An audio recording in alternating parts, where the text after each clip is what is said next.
Сәлем достар, Pinduodu'дан адрес тіркейтін жер қайда кетіп қалды? Сол туралы айтатын боламын. Ең бірінші, сіз Pinduodu'ға кіргеннен кейін, өзіңіздің личный кабинетке кіргеннен кейін, мынау настройки дегенді басасыз. Мына батырма. Настройки кіреміз и соңына қарай түсеміз. Яғни біз версиямызды обновить етуіміз керек.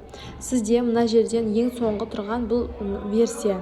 Осы версияны көреміз. Мына жерде сізде обновить етілмеген болса, қызыл жазу шығып тұру керек.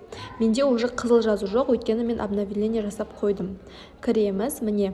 Менде версия қараңыз 6.98, міне аст жағында тұр. Ал сіздерде ол обновление болмаса, мына жерде қызыл тұрады. Тура осы жерде қызыл жазу тұрады. Соның үстін бір басасыздар, болды, обновление жасайсыздар. Ол какой-то бір минутқа да жетпейтін уақытты алады.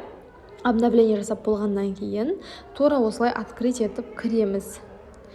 Обновление жасап болғаннан кейін тура осылай болып тұрады. Қайтадан настройкиға кіреміз. Кіргеннен кейін версиямызды қараймыз. Ең соңғы версиямызды. Міне, мына жерде жазылып тұру керек сізде 6.98 деп. Бұл ең соңғы версия. Ал егерде мына жерде қызыл тұрса, оны қайтып обновить етіп басуыңыз қажет. Одан кейін енді осылай версияны жаңалап алғаннан кейін енді біз не істейміз? Адрес тіркейміз. Ол үшін мынау өзіңіздің номеріңіз тұр ғой. Сол жерде мына адрестің суреті тұрады жоғары жақта. Соны бассаңыз болады. Соны басамыз, сосын ары қарай адресті тіркей береміз. Міне.